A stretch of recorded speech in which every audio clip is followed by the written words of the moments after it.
Welcome everyone, it's time for more The Life and Suffering of Sir Brante. For last time we ended our youth years and we did it with a bang, you could almost say, because we were doing a parade as part of our graduation where the king, so to speak, well not necessarily the king. If we go to map of Empire Eterna, can I... The Emperor, basically. Yes, the Emperor was there to greet us. So there was a few nobles talking, giving very short speeches, but in the end, it kind of felt like we weren't going to be able to be ennobled by the mantle, which is what we really wanted. And I led the charge on that little sort of incursion. Did it successfully in the end, but yes, might be making a name out of myself. I also won a tournament right there at the end. Also gained the interest of Octavia Melanidas, which is interesting. She now is intrigued even. Still a bit indifferent, but indeed, she doesn't just remember me, she also now thinks that I'm intriguing. But we are swiftly moving on into chapter 4, because we are going into our adolescence, like proper adolescence. We've, well actually, no what, never mind. I'm using the wrong words here. We're going into our proper adult years. We have surpassed the youth. So there we go. Going into adult years, the peacetime apparently. Let's see exactly how peaceful that is. A full adult now, I returned from the capital a changed man. Yet, my hometown was not the same as I had left it. Fate had difficult times in store for all of us. And yes, indeed, peacetime, it says. Though that imagery didn't really speak so much of peace, really did it. I suppose we'll see. I also don't exactly know how this sort of chapter is going to play out, because we played sort of every year of our life up to this point, but this chapter is sort of differently disposed, let's just say, in the timeline, so it feels like we might be skipping some years now, possibly. But, the road back home. As the carriage wheels clack a steady rhythm of the cobblestones, you watch the lands of Magra, rendered dry and desolate by ancient magic, sail by the window. You are back in your home province, but you are no longer the boy who left it by this very road 4 years ago. You return a nobleman and a judge. You are continuing the family trade. You have returned to serve at the province's prefecture. Bloody hell. Your home and estate is but a few hours away along this dusty road. The carriage is stuffy and hot from the sun, even with the thick blinders shut tight. It is a familiar heat, but you will now need to get used to it again. The heat weighs heavy on you, but it also reminds you of your childhood. You will see your family again soon. You pass the time before you return home. You read your father's, or rather, to pass the time. You read your father's most recent letters. Again and again, you carefully reread your father's uneasy words, steeling yourself for the first real job of the service that awaits. And he writes to me, "Dear Chris, I actually await your return, my son. You are the third judge in our bloodline, the pride of our family." By the way, what did our brother become? Didn't he also become a judge? I'm a little unsure exactly what he became. He did go to study, but... yeah, that's interesting. Yet these are hard times for a judge. By the Emperor's decree, Archduke Tarquinius Melanidas is no longer the overseer of Magra. The new overseer is the Emperor's own brother, Gaius Tempest. And now our province has been split by enmity and strife between the Archduke and the overseer. Alright then. The nobles have split into two factions, and so too have the commoners. Some side with the Archduke, loyal to the liege and determined to follow the traditions of old, yet many judges and officials are eager to side with the Gaius Tempest as the new overseer. Compared to his brother Cornelius, he is less radical and more cautious, but he too seeks to transform the empire and bring the states to peace. I mean, that has to be a good thing, right? Yet other Arcanians are outraged that Archduke Melanidas has been deposed. One among them is Dorius Otton, High Commander of Magra. Well, we know about him. Although Otton and his men are sworn to serve Gaius Tempest and follow his orders, it is no secret that his loyalty remains with the Archduke. While Gaius and the Archduke are at odds, there has been no open confrontation yet. I fear their patience may one day run dry. As for the judges at the prefecture, every day we deal with more and more litigation between nobles and commoners, yet there are no imperial laws that clearly formalize the rights of all three estates. Wisdom, honor, and conscience are every judge's best advisors these days. Are those going to be my new stats, maybe? You made a choice to serve the law, and you will have your work cut out for you. You will answer directly to Prefect Augustine Elborn. That's someone we also know. Long-standing friend of the family. He needs strong allies now more than ever. With the support of people such as you and I, the Prefect intends to alter the fate of our province. I'm looking forward to seeing you back in Anisot, Chris. You put the letter back in your pocket. The walls of Anisot have finally emerged on the horizon. A challenging job at the prefecture awaits you, but first you're going home. Yes, indeed. Let's see how that works. Oh, bloody hell. Well, I say no bloody hell. It felt like this bar would be going lower, but it isn't. Alright then. So the most important events that will end this chapter. Oh, the most important event that will end this chapter. Only one of them will happen. True death, I don't think will happen. I don't know if I've been, like, lucky or something, but I have actually not died a single time yet. I don't think I will die 4 times in this chapter, so that's not gonna happen. What do we have? Autumn is sentenced. Justice is apparently one of them. The new sort of abilities. Or not abilities, but you know what I mean. So you commit Commander Otton in a court of law. So either protector of the people or evidence against Otton is something that's gonna happen. Wait, so if I go here we go. Oh, right. Never mind, there's a whole bloody lot of things in here. Okay, we're gonna get to that. So basically it's a lot of stuff about Otton here, because either I sentence him or you force Commander Otton to face a noble court of honor for his misdeeds. Okay, and if court of honor is banned, and if branded by dishonor has happened, this cannot happen. And I apparently need to have betrayed Augustine Elborn. Yes, alright. And then some other stuff.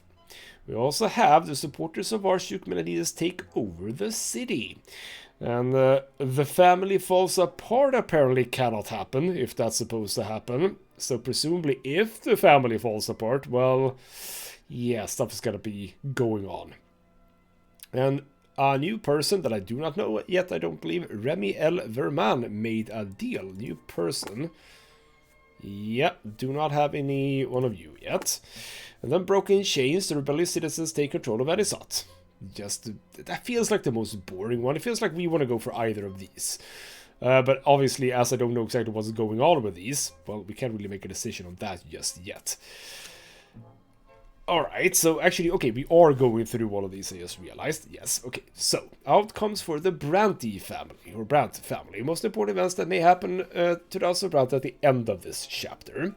We can be ennobled by the sword, and we're actually on our way for that, but that is the family stats, I think, right?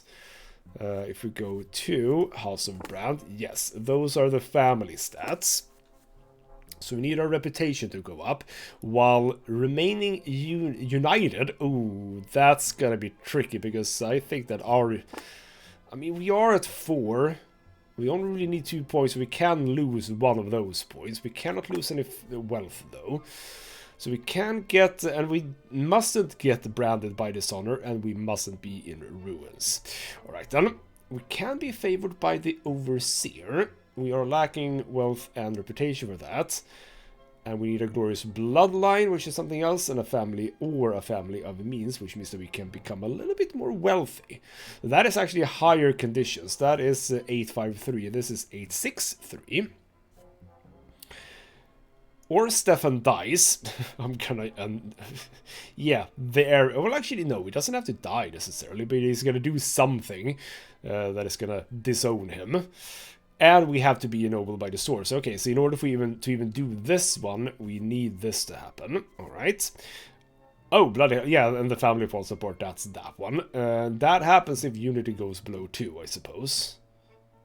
Yes, if unity goes to 2. We gotta try to keep our family up. No, apart was I was about to say, not the other way around. We need to keep our family together. And bloody hell, a lot of stuff. So, a family of means. We are known throughout the city for our wealth of 10.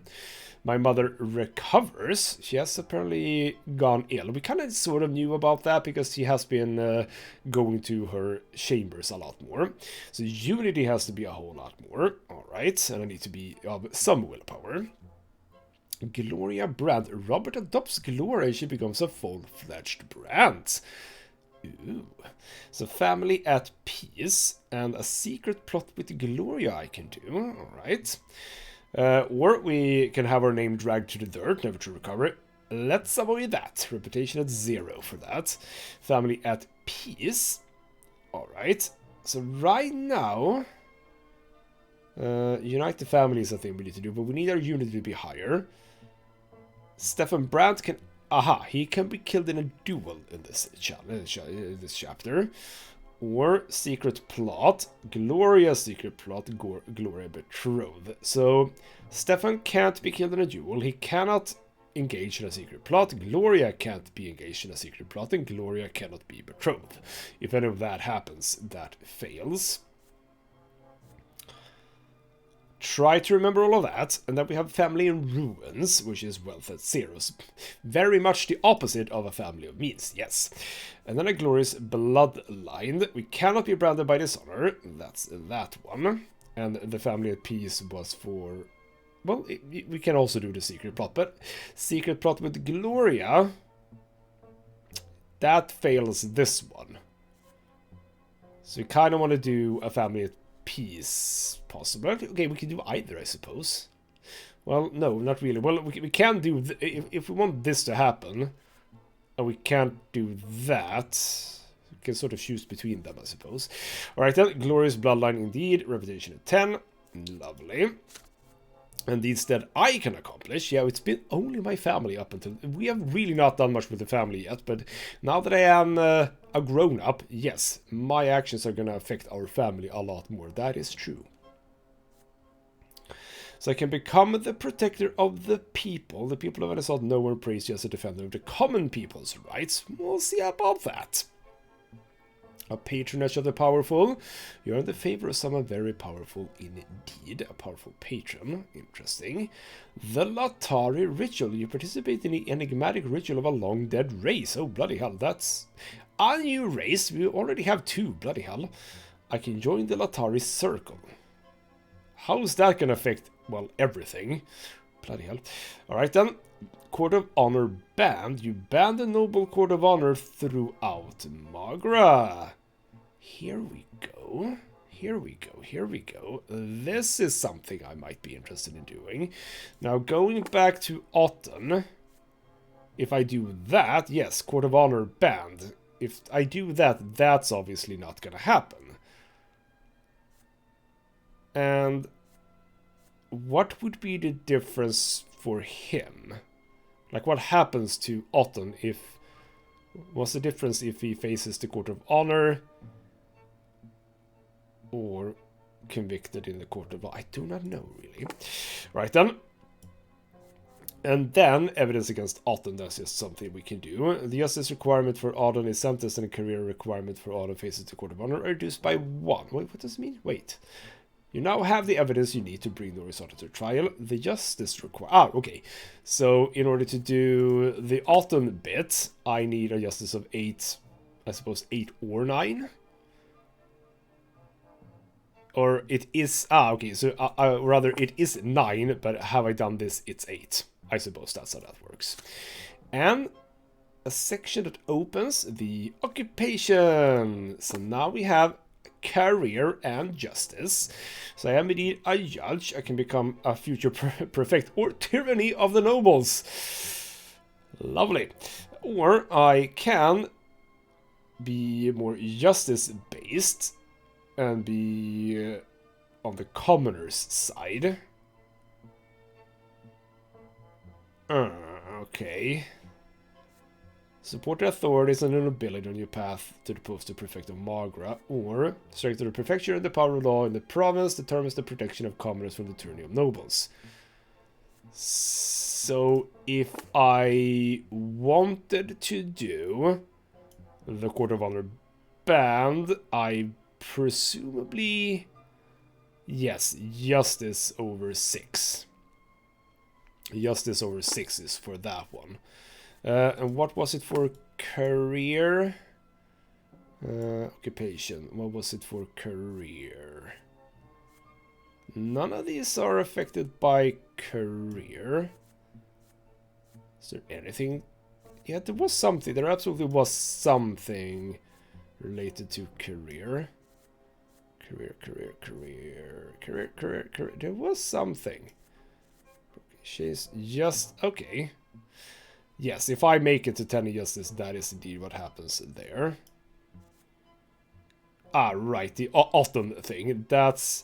Oh, I see. So, if I go up the nobility route, that is what I can do. But if I go here with justice, I can just get him sentenced. And there we go, the top one. The career 10 and the guy, Remiel Verman. And in case our family hasn't fallen apart, this can happen. There's a lot of stuff here. Okay, I'm gonna be... This is gonna be problematic. A lot of stuff in this chapter, and I do not know much about what's going to happen. I guess we're gonna have to find out, I suppose. I mean, that's really what happens in all of this game, in the end. So finally, homecoming. The carriage stops the familiar gate. Your bedroom window, the same one you used to climb out of at night from time to time. The well-tended garden with its imported soil, delightful greenery, and mother's beloved violet irises. The porch you used to jump off when you were little. You're home. It's been a while. You touch the handle of the front door and halt for a moment. It has been 4 years since you left for Eterna, but it feels like yesterday. The air inside is cool, as usual. Father cannot stand a stuffy room and insists on constantly airing out the house. You hear hurried footsteps coming from the direction of Father's study. Before you have time to take off your traveling cloak, you are crushed in Stefan's strong embrace. Your brother has grown taller and more broad-shouldered. When he detaches himself from you, you notice how harsh his features have become. He looks even more like a grandfather now. That is bloody hell, he has grown up indeed. No beard yet, though, so we'll see if he applies that in the future. And he says, that is a menacing look, by the way. You've grown so much over the last 4 years, Chris. Just look at you. You left a low-born boy, but you've come back, Sir Brante. I'm so glad you joined us in the noble estate. You respond by giving your brother a wrapped gift. Stefan wraps it carefully. When he sees the sword, a boyish smile appears on his stern face. It's beautiful. What a wonderful gift, brother. Maybe I should start a collection. What do you think? And in comes her father. There is no hurry, Stefan. And now let me have a look at the prefecture's new judge. Father approaches you, his hand extended. You shake it and wrap your arms around him. And I gotta say, I mean, okay, I'm not tearing up at this point, but bloody hell, it's a bit emotional, this. It's a bit emotional. And it's just text. It's amazing. Father looks older. His back is hunched and he squints. There are deep lines around his mouth and silver threads in his dark hair and mustache. Taking a step back, Father examines you from head to toe. Well, if you're gonna go and, you know, fall off the pin, it's good that I'm here to take over, I suppose. He goes, what fine posture! You had excellent teachers. I'm so proud you made it, son. I didn't know that posture was a thing we were taught, but sure. Mother comes out of the living room, leaning on Nathan's arm. You immediately see signs of the illness you read about in the letters from home. Her back is bent, her hair is grey, a thin web of wrinkles covers her face, and her complexion has lost its color. She can barely stand unassisted. Nathan leads Mother to you. Slowly, very delicately, she embraces you. You press your face into her shoulder, breathing in the nearly forgotten, dearly beloved smell. Mother holds your shoulders and studies your face for a long time, and goes, You've been away so long, son. How you have grown. Just a short while ago, I was cradling you in my arms. You look so much like your father when he was your age, Sir Chris Brante. Nathan approaches you next. Your younger brother is now as tall as you, or bloody hell. He's not looking too hot, is he? Your younger brother is now as tall as you are, and his hair almost reaches his shoulders. But he still has the same lost look in his eyes he had when he was a boy. So yes, indeed, he seems to be going down the path of theology. And Stefan goes, and here's your ne'er-do-well little brother. He hasn't changed a bit or grown an inch after all this time. He couldn't get into the seminary, so he just hangs around. Nathan lets out a heavy sigh and awkwardly puts his arms around you. I'm glad to see you back, Chris. Home just hasn't been the same without you. I do wonder, can we affect Nathan in any way throughout the game? Because there are situations where we can do stuff with him, and I have not. I have sort of vaguely, or very much maybe I should say, ignored him in some ways. So I wonder what happens if we sort of go with him a bit more. Interesting.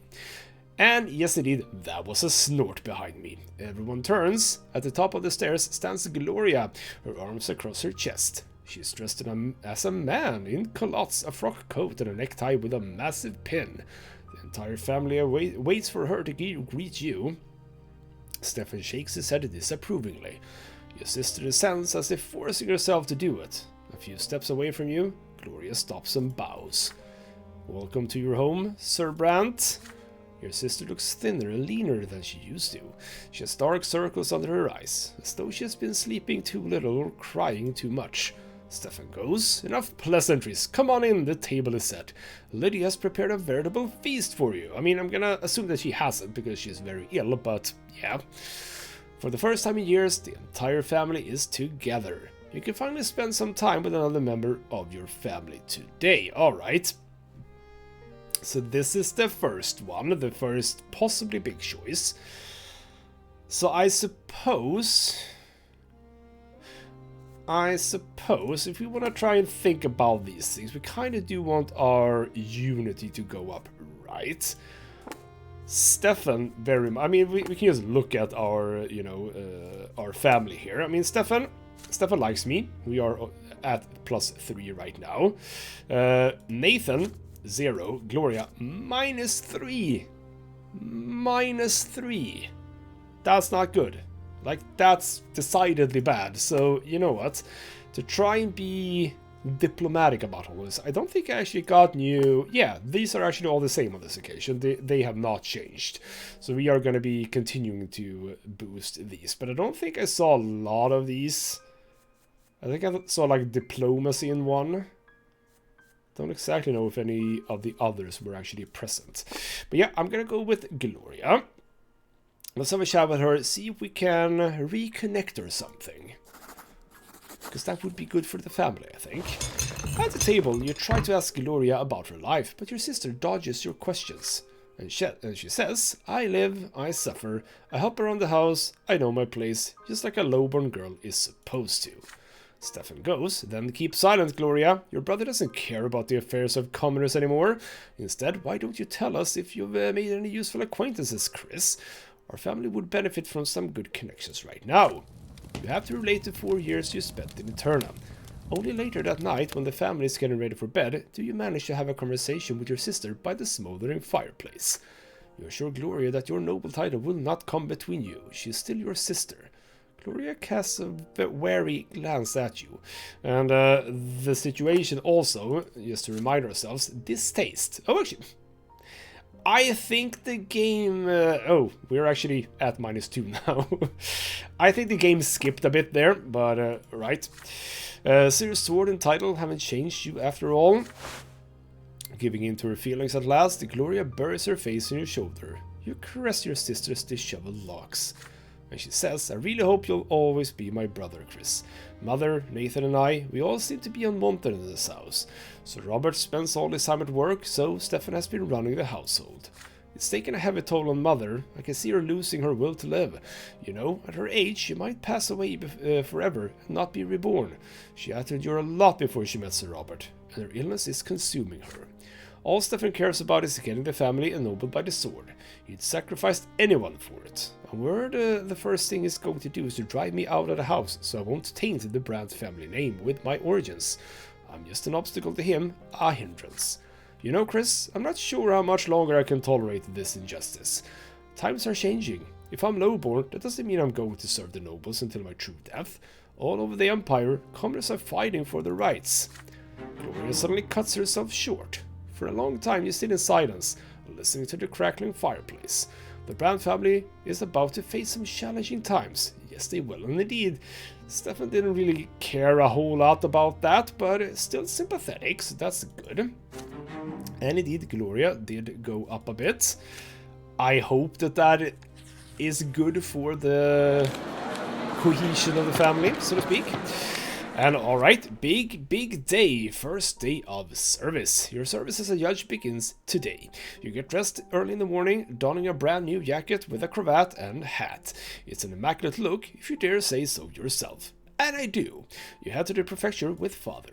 The prefecture moved recently. It now occupies a massive new building of white sandstone in the very center of Anisot. A stone statue looms over it, the sword of the younger twin, the divine law that directs worldly judgment.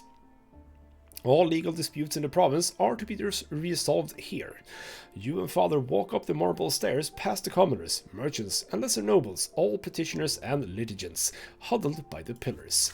He goes, "Well now, my son, here you shall begin your service to the Empire, in the midst of the great struggle I told you about. If you don't mind a little advice, you will serve under Sir Elborn. Follow my example and stay close to your superior. He is a human of great worth and practically your relative." Yes, indeed. You walk past the courtroom and up to the second floor, where judges work in their offices and receive petitioners. The corridors are many and narrow, filled with the smell of old papers and the sound of muffled mumbling voices and secretaries and gendarmes running to and fro. Father guides you down a corridor that ends with the door to Sir Elborn's office, and says, "Chris, it is time for you to stand before the prefect. Remember the friendship between your families." You knock and enter. The spacious oak-paneled office is not without decoration, yet its adornment are tasteful and elegant rather than garish. The flag of Magra bearing the silver tree hangs on the wall. Behind an imposing desk sits Baron Augustine Elborn, surrounded by papers. His face wears a focused expression you recall from his visits in the past, although it is more wrinkled than you remember. He looks up, and his face comes to life. He rises and extends a hand to you, and goes, "Why, young Chris Brante, what a pleasure it is to see you again. I see your years at the capital have turned you into a stately young man. I was told you proved yourself quite capable at the college. The city of Anisot needs worthy judges who knows their craft now more than ever. Allow me to welcome you into service for the good of the Empire." He continues, "I'm sure you already know the basics of judicial work. Serving at the prefecture, however, takes more than finding your way through our laws. Although they are quite labyrinthine and contradictory, there is no denying... Wait, what? Why are they contradictory? That's not good.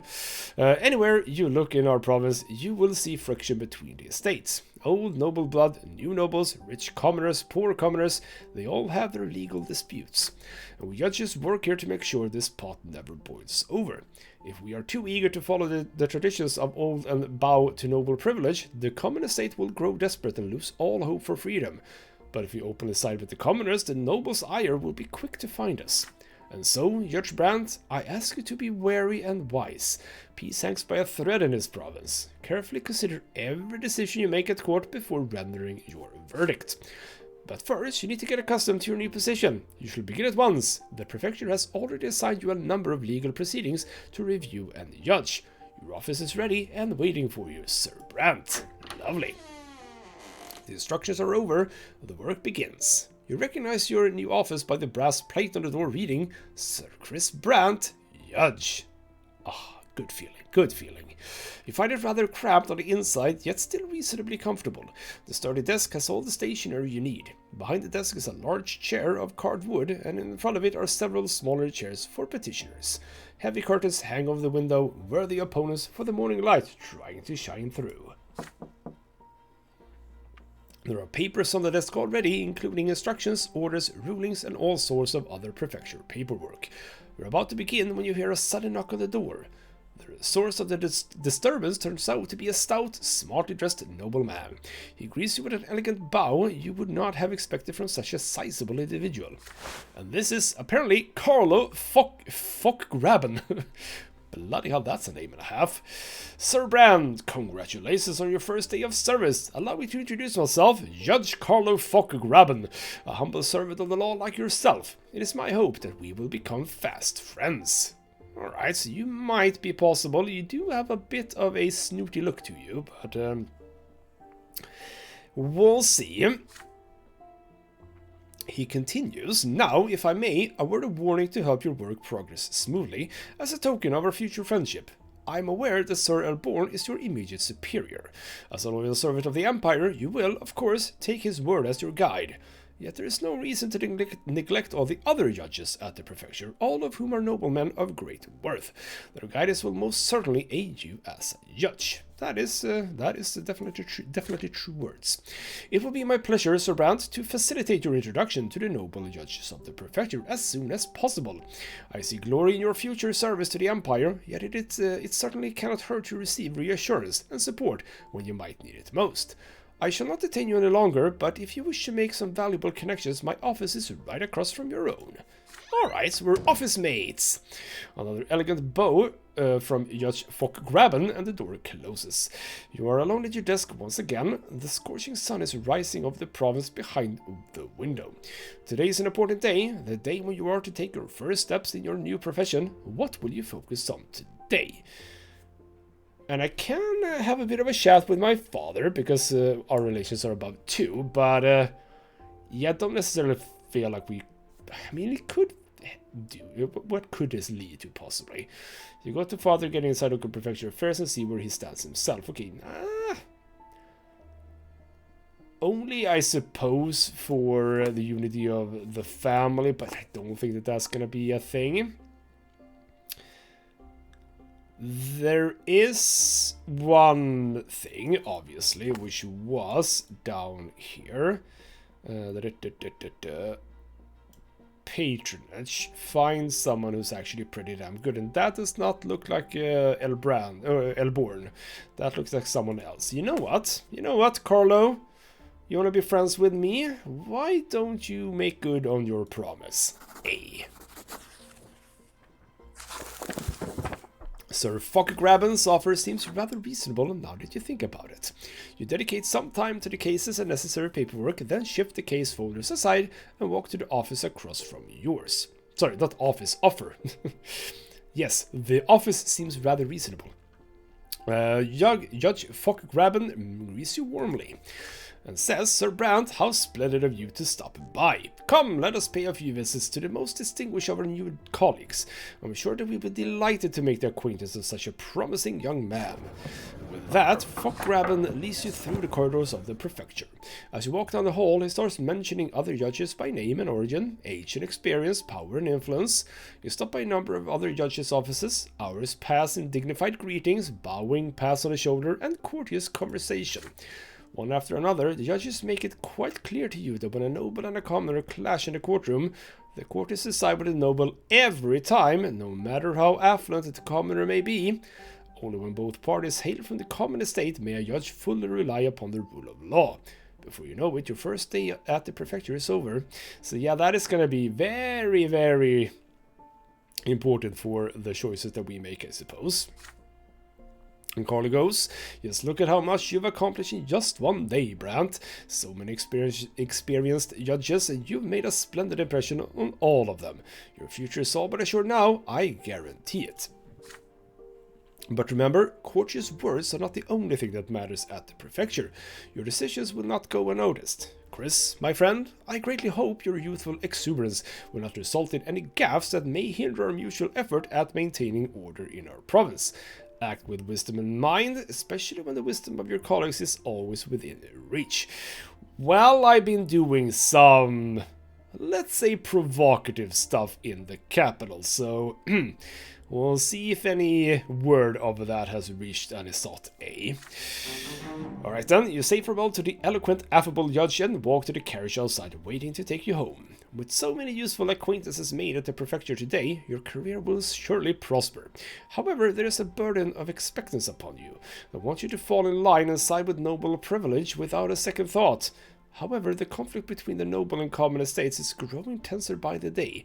it will only become harder to uphold the law in the future. So that actually lost us a bit of justice, boosting our career a bit. I think I need to start deciding on what I want to do. And I think it has to be justice, right? Surely it has to be justice. Surely it has to be justice. Do the... Because this one, that's reputation. That has nothing to do with my personal life. Protector of the... What I want to do is that... I think I want to go for this one. Court of Honor banned. I need justice over 6. I need to make a promise to Augustine and indeed ban the Court of Honor. Or rather, yeah, this is fulfilled when all of these are fulfilled, yes.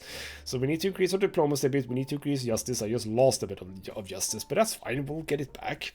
And then when we can, if I can, and if Augustine wants to talk about a promise. I don't know if I'm promising him something or if he promises me something. We will find out, I suppose. But alright then. Yes, indeed. First milestone. I have begun my service. Lovely. And we continue. Same year, apparently. You come back home after a short stroll through the city at a reception at the Brante residence. Maybe I should read that first, yes. As soon as you set foot in the house, you are greeted by Stefan, who invites you to have a talk in Father's office. When you enter the room, Father has a heap of letters in front of him and is signing them one after another. And Father says, "Son, Stefan and I must discuss an important matter with you. While you were in the capital, our family formally petitioned the overseer to grant us the nobility of the sword. We have 3 generations of noble blood already. We have the right to make our nobility hereditary.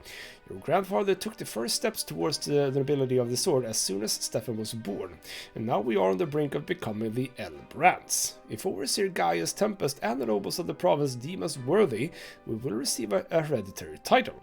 All nobles of the Brante family will remain noble forever, as will their descendants." And Stefan says, "Father and I do our utmost to maintain the family's position, but our goal can be reached only if our reputation remains unblemished in the eyes of high society. The nobility is watching our every step." So, while I do want to go for the commoners a bit, it's going to be difficult to sort of juggle all of these things. Father lays a hand on your shoulder and says, "Now this is your cause too. The future of our family depends on it. We need an estimable reputation and wealth. Everyone bearing the name of Brante affects it. Remember that with every action you take, Chris." And Stefan says, "You will have to appear before Anisot High Society. We're going to host a reception for the nobility at our home soon. You must uphold the honor of our family, brother. You relate the news from Eterna to our guests and present yourself in favorable light." Chances are Gloria or Nathan is going to make this really, really difficult. We shall see. With Stefan at the helm, the entire family spends a full week preparing for the majestic reception. The house is flooded with decorations and new tableware. Delicacies are cooking in the kitchen around the clock, and the napkins now bear an embroidered oak branch in chains, the Brante family crest. Gloria is the only one to neglect the common cause. Yeah. And she says, "Were it up to me, I wouldn't be seen at this hypercritical gathering. But I don't plan to let Sir Robert down. He's the only reason I plan to stay for the event." Well, that's good, I suppose. The evening of the reception has come. Dignified conversations and the clinking of glasses fill the house. Among your guests are many highborn, powerful people. Your father and Stefan dance from guest to guest, making sure no one is overlooked. Is Octavia here, by the way? Well, Augustine is, however. Young Chris, how splendid to see you. So what was your time in the capital like? You exchanged pleasantries with a high-placed relative. Meanwhile, Gloria and Mother spend the evening on a settee by the wall without drawing any attention. Neither your father nor your elder brother introduced them to the noble guests. Still, one of the guests, a young nobleman of the sword named José El Pelletier, I think we've heard of him before, keeps staring at Gloria in fascination. Your sister averts her eyes, bemused. That is the potential betrothal there, yes. And he goes, Lady Gloria, you are the true gem of the evening. You look so marvelously darling. I haven't seen your like even in the capital. Well, you do look like the kind, yes. Why would you be interested in a commoner? That feels out of character. When you walk past Gloria, you hear her hurried whisper to me. Chris, please talk to me. This Sir El Pelletier keeps following me. I feel uneasy. What does he want from me? I'm just a lowly commoner. Come with me to the other side of the room, although I'll probably still stand out among all these refined nobles. Look, it's Durant the painter. I wonder what's brought him so far from the capital. It would be fabulous if he could paint our family portraits. We should all be on canvas together. We're one big happy family after all. Wine glass in hand, you cast a look across the crowded room. It is time to choose how you will spend the evening. I cannot sadly purchase a family portrait. You persuaded a renowned painter to paint it for... Bloody hell! Kinda wanted to do that. We would have needed to be more of a commoner kind of person. Well, actually... not so much a nobility person. Okay, with diplomacy, I can share news of the capital. I can present mother and sister. That will not go over well with father and Stefan. Or I can talk about the victory in the tournament. That feels... I don't necessarily... I mean, it would be cool. Because I actually did that thing.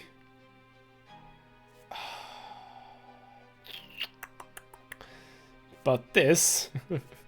sort of feels again for the sake of the family to be a good thing in some ways.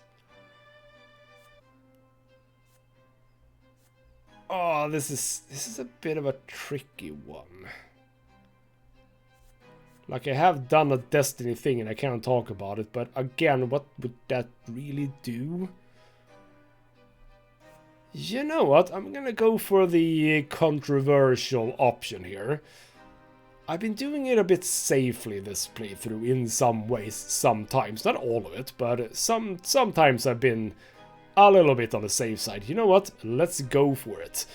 Let's present mother and sister to the crowd, see what they say. I mean, we have already one noble by the sword interested in our sister, so... Well, actually, okay, you know what? Maybe I'll push her towards him now, which might not be a good thing.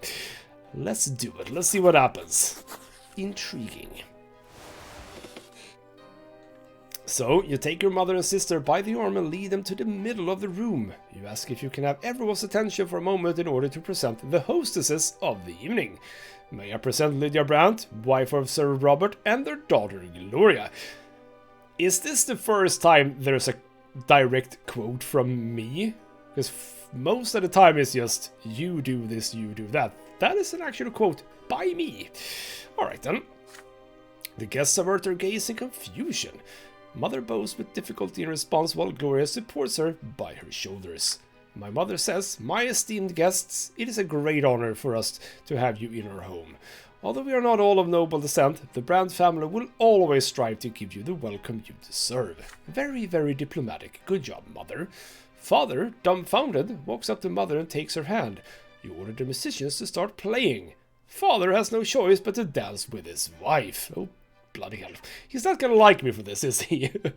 The guests whisper disdainfully to one another, but maintain decorum and join the dance. Stefan, furious, rushes up to you. Yes, kinda knew that would happen. How dare you, he says. You are not a child anymore, Chris.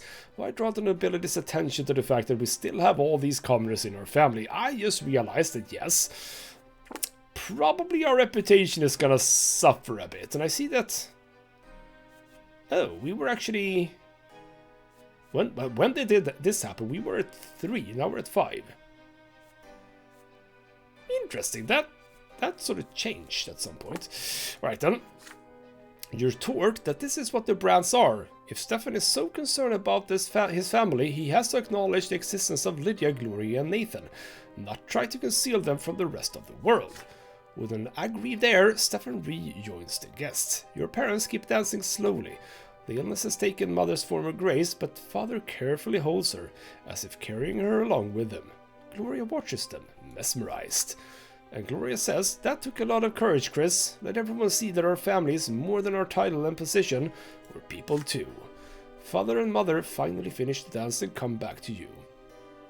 Mother gives you and Gloria a gentle hug and says, "That was a wonderful idea, son. My legs aren't what they used to be, but it's been so long since I danced with Robert."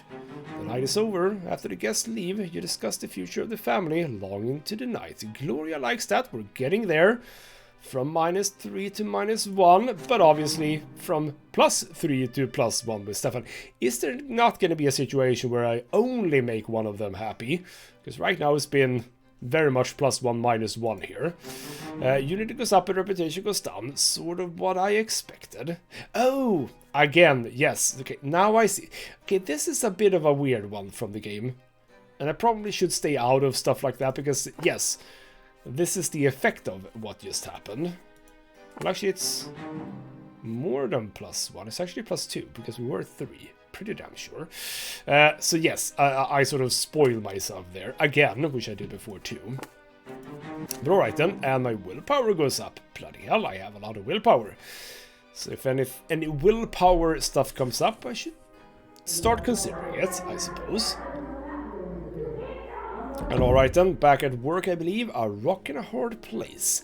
The Brante home has been... No, actually, we are still at home, I suppose. The Brante home has been uneasy for several months now. With Father traveling all over the province for his judicial duties, the animosity between Stefan and Gloria has grown into a full-blown feud. Your elder brother tries to use his position as heir to keep his sister in check and make her behave in accordance with her estate. Gloria repudiates his authority. That is a new word for me. Their fights rock the house on a daily basis. Can I do something? I have not low diplomacy. Can I do anything?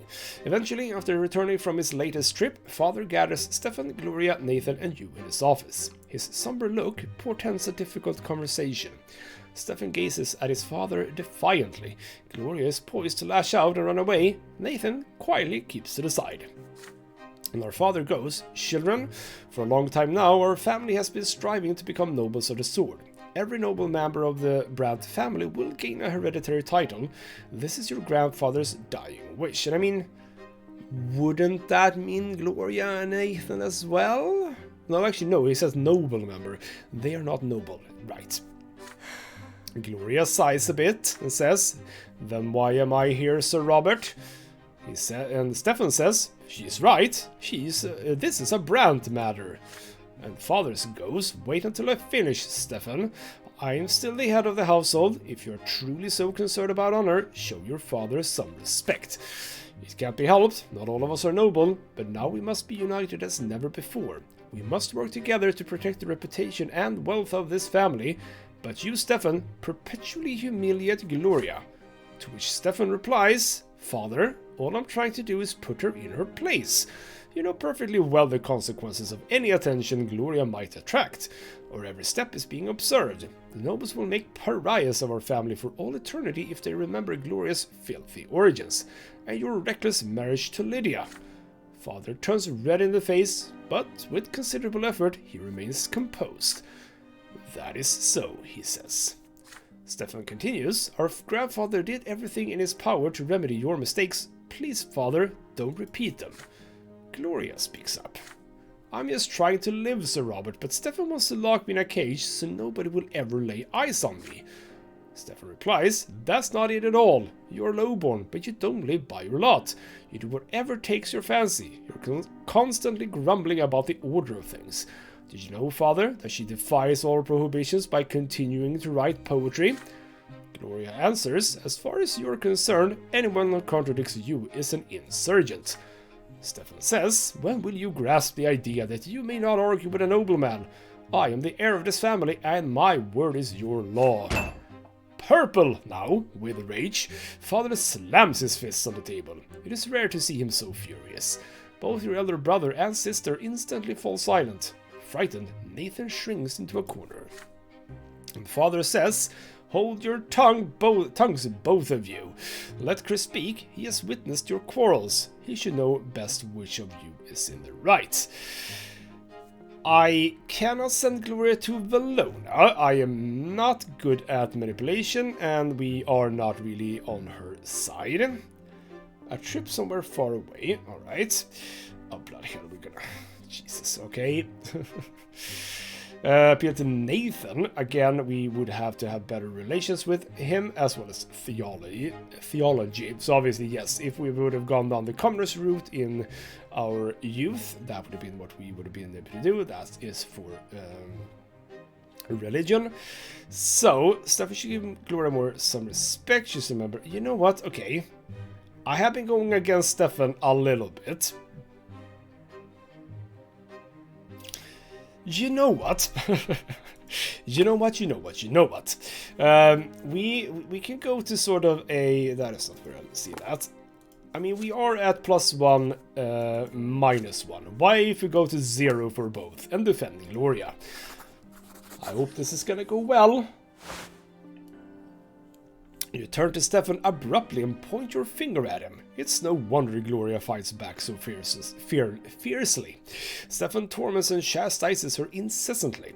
If her elder brother stops smothering every impulse Gloria has, she won't resist so viciously.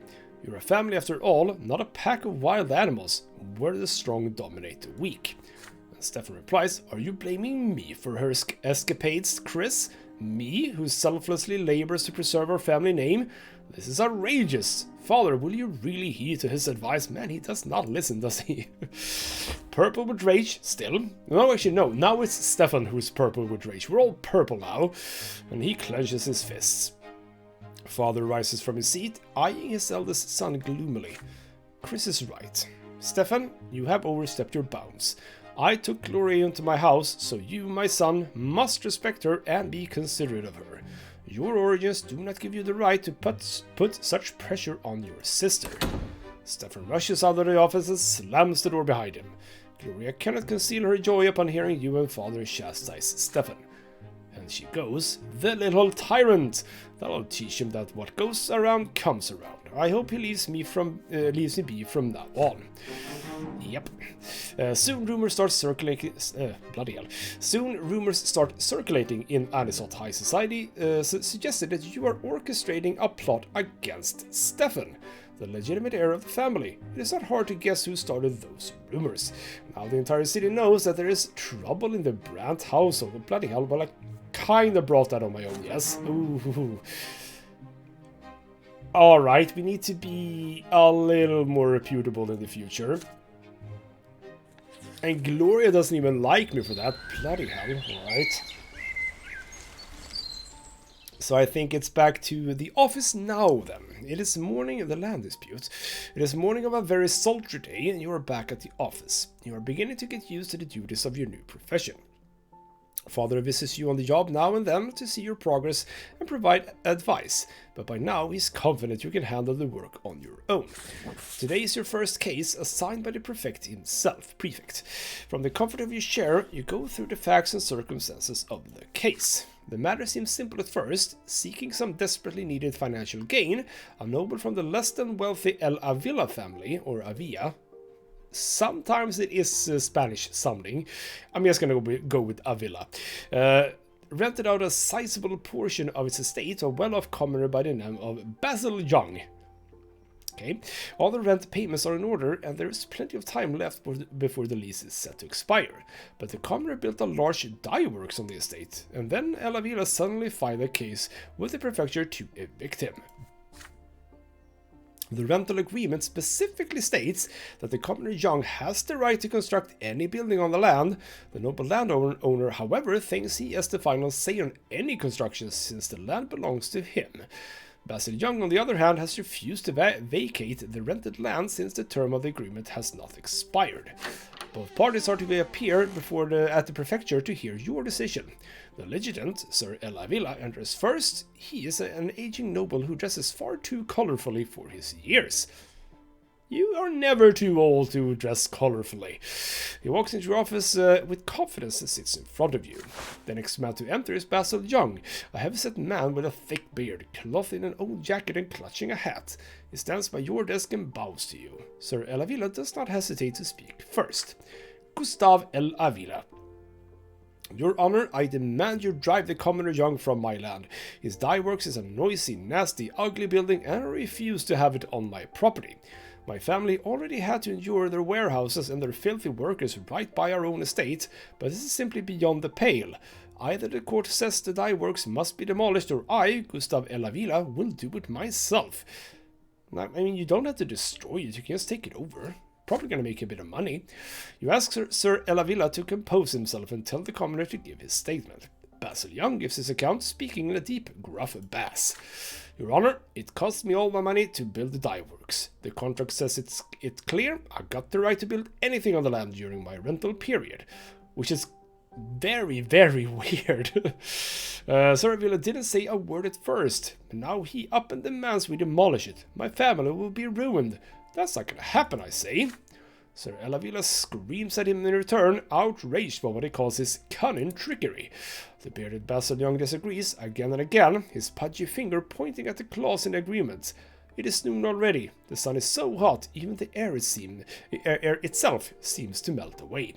This is your first case ever. It is time to deliver your verdict. Oh, I can ask for a bribe. Alright then, hold your horses. I think that this might be a good one. It's gonna take a bit of willpower, but you propose a law that would grant noble landowners the right to terminate their rental agreements in court at any time. I mean, that's gonna go over a bit well with the nobility, which I'm not... Okay, oh, Jesus Christ, how do I judge this? Because I said I wanted to go for the commoners. I did say that. But I'm also screwing up the Brante family.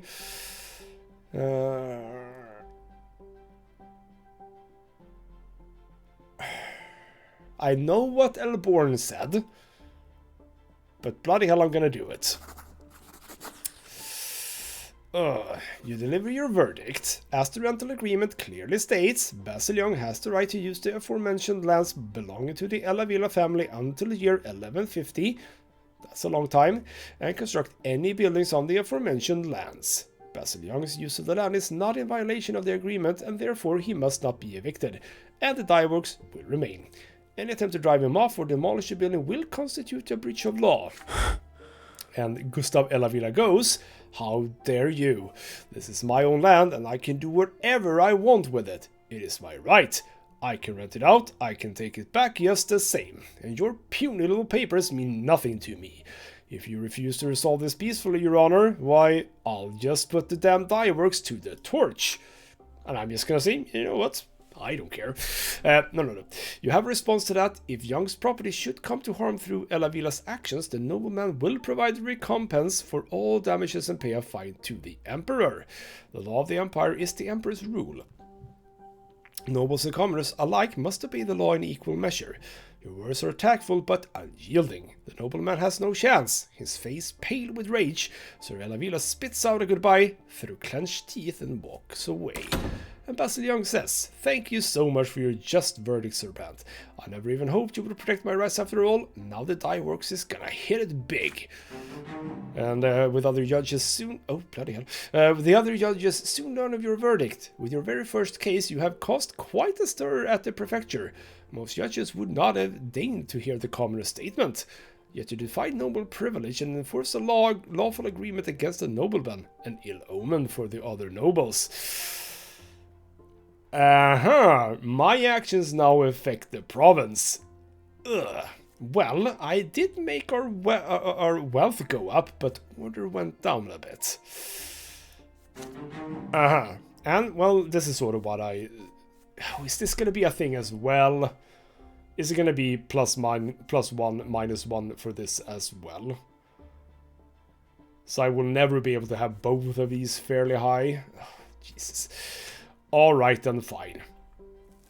There we go, that's 1 year done. Are we still doing year by year? We might actually be, you know.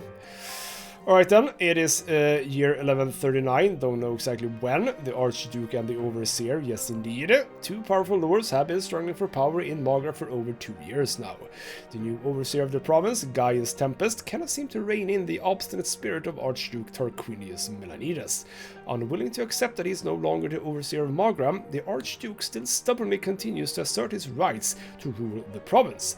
Most of the Magran gentry who swore allegiance to him generations ago remain loyal to him even now. Gaius Tempest has publicly demanded that the Archduke recognize the Overseer's rule as legitimate. And he says, writes, proclaims something. I am the voice and the will of Emperor Uther II in the province of Magra. All lands, deeds, and titles notwithstanding, Archduke Melanides must obey his sovereign's will and heed his decree. I hereby extend to the Archduke an offer of peace. Should the Archduke cease his insubordination, his lands, deeds, and titles shall remain his own. The Archduke's response to the Overseer was openly defiant. Since the days of yore, the land of Magra has belonged to the Melanides dynasty. We are part of the Empire, and we are the Empire's loyal servants. However, our dynasty will not stand for such intrusion upon our lawful rights and privileges.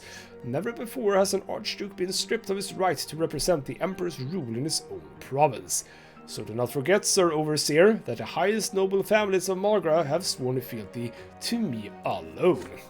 Neither the Archduke nor the Overseer will relent, but both are too powerful to be readily disposed of. The bad blood between the two Archons has festered for too long, and the common people have begun to pay the price for their strife. Stripped of the Overseer's tax privileges, the Archduke Melanides has decided to impose his own levy upon the citizens and villagers of Magra. The commoners are now forced to pay taxes twice, first to the Overseer and then to the Archduke. Well, they're not gonna like the Archduke for that, I don't think. This double burden is too much for the common people of Magra to bear. Many have refused the second tax outright as a lawless measure, but the Imperial Legion, led by young Dorius Odin, is ruthless. Eagerly and without mercy, the Legion's soldiers collect the Archduke's dues in cities and villages alike. So, wealth goes down. I did my part there to keep us affluent, which is good. But order goes down. Commoners rise up a bit more. Interesting. So, yeah, there we go. And I think that this is a good place to put a cut in the episode. First year of our adult life has indeed passed, and we are... Oh, it's a bit difficult, this. It is a bit difficult, this. I think I am absolutely trying to go for this.